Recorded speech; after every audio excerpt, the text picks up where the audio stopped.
नमस्कार दोस्तों, स्वागत है आप सभी का हमारे इस चैनल में। आज मैं आप सबको एक अद्भुत घटना के बारे में बताने जा रहा हूँ, जिसका टाइटल है एक रात के लिए पुनर्जीवित हुए थे महाभारत युद्ध में मारे गए सारे सूरवीर। आज हम आपको महाभारत से जुड़ी एक अद्भुत घटना के बारे में बता रहे हैं, जब महाभारत युद्ध में मारे गए समस्त सूरवीर जैसे कि भीष्म, द्रोणाचार्य, दुर्योधन, अभिमन्यु, द्रौपदी के पुत्र कर्ण, शिखंडी आदि एक रात के लिए पुनर्जीवित हुए थे। यह घटना महाभारत युद्ध खत्म होने के 15 साल बाद घटित हुई थी। साथ ही हम आपको बताएंगे कि धृतराष्ट्र, गांधारी, कुंती और विदुर की मौत कैसे हुई थी। राजा बनने के पश्चात हस्तिनापुर में युधिष्ठिर धर्म एवं न्यायपूर्वक शासन करने लगे। युधिष्ठिर प्रतिदिन धृतराष्ट्र व गांधारी का आशीर्वाद लेने के बाद ही अन्य काम करते थे। इस प्रकार अर्जुन, नकुल, सहदेव, द्रौपदी आदि भी सदैव धृतराष्ट्र व गांधारी की सेवा में लगे रहते थे।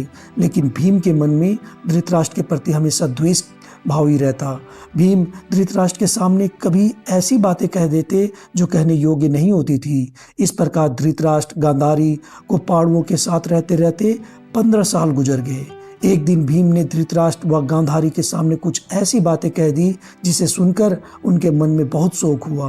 तब धृतराष्ट्र ने सोचा कि पांडवों के आश्रम में रहते अब बहुत समय हो चुका है, इसलिए अब वानप्रस्थ आश्रम ही उचित है। गांधारी ने भी धृतराष्ट्र के साथ वन जाने में सहमति दे दी। धृतराष्ट्र व गांधारी के साथ विदुर व संजय ने वन जाने का निर्णय लिया।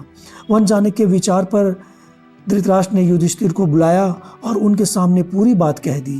पहले तो युधिष्ठिर को बहुत दुख हुआ, लेकिन बाद में महर्षि वेदव्यास के कहने पे युधिष्ठिर मान गए।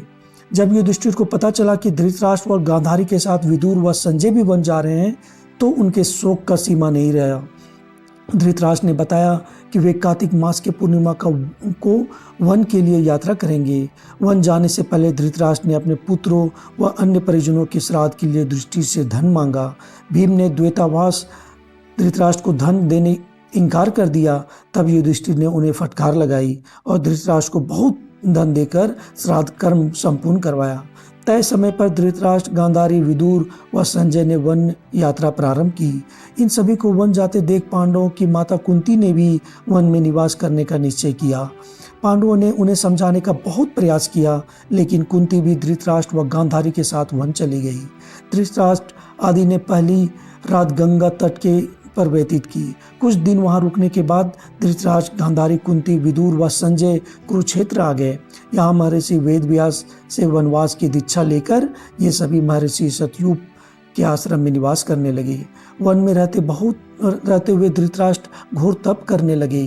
तब से उनके शरीर का मांस सूख गया। सिर पर महर्षियों की तरह जटा धारण कर वे और भी कठोर तप करने लगे। तब से अपने मन को मोह दूर हो गया। गांधारी और कुंती भी तप में लीन हो गई। विदुर और संजय इनकी सेवा में लगे रहते और तपस्या करते रहते थे। इस प्रकार वन में रहते हुए धृतराष्ट्र आदि को लगभग 1 वर्ष बीत गया। इधर हस्तिनापुर में एक दिन राजा युधिष्ठिर के मन में वन में रह रहे अपने परिजनों को देखने की इच्छा हुई। तब युधिष्ठिर ने अपने सेना प्रमुखों को बुलाया और कहा कि वन जाने की तैयारी करो। मैं अपने भाइयों व परिजनों के साथ वन में रह रहे महाराज धृतराष्ट्र, माता गांधारी व कुंती आदि का दर्शन करूंगा। इस प्रकार पांडवों ने अपने पूरे परिवार के साथ वन जाने की यात्रा प्रारंभ की। पांडवों के साथ वे नगरवासी भी थे जो धृतराष्ट्र आदि के दर्शन करना चाहते थे। पांडव अपने सेना के साथ चलते चलते उस स्थान पर आ गए जहाँ धृतराष्ट्र, गांधारी और कुंती रहते थे। जब युधिष्ठिर ने देखा तो वे बहुत प्रसन्न हुए और मुनियों के वेश में अपने परिजनों को देखकर उन्हें शोक भी हुआ। धृतराष्ट्र, गांधारी और कुंती भी अपने पुत्रों व परिजनों को देखकर बहुत प्रसन्न हुए। जब युधिष्ठिर ने वहां विदुर जी को नहीं देखा तो धृतराष्ट्र से उनके बारे में पूछा। धृतराष्ट्र ने बताया कि वे कठोर तप कर रहे हैं। तभी युधिष्ठिर को विदुर उसी ओर आते हुए दिखाई दिए, लेकिन आश्रम में इतने सारे लोगों को देखकर विदुर जी पुनः लौट गए। युधिष्ठिर उनसे मिलने के लिए पीछे पीछे दौड़े। तब वन में एक पेड़ के नीचे उन्हें विदुर जी खड़े हुए दिखाई दिए। उसी समय विदुर जी के शरीर से प्राण निकले और युधिष्ठिर में समा गए। जब युधिष्ठिर ने देखा कि विदुर जी के शरीर में प्राण नहीं है तो उन्होंने उनका दाह संस्कार करने का निर्णय लिया। तभी आकाशवाणी हुई कि विदुर जी संन्यास धर्म का पालन करते थे, इसलिए उनका दाह संस्कार करना उचित नहीं है। यह बात युधिष्ठिर ने आकर महाराज धृतराष्ट्र को बताई। युधिष्ठिर के मुख से यह बात सुनकर सभी को आश्चर्य हुआ। युधिष्ठिर आदि ने वह रात वन में ही बिताई। अगले दिन धृतराष्ट्र के आश्रम में महर्षि वेद व्यास आए। जब उन्हें पता चला कि विदुर जी ने शरीर त्याग दिया, तब उन्होंने बताया कि विदुर जी धर्मराज यमराज के अवतार थे और युधिष्ठिर भी धर्मराज का ही अंश है। इसलिए विदुर जी की प्राण युधिष्ठिर के शरीर में समा गए।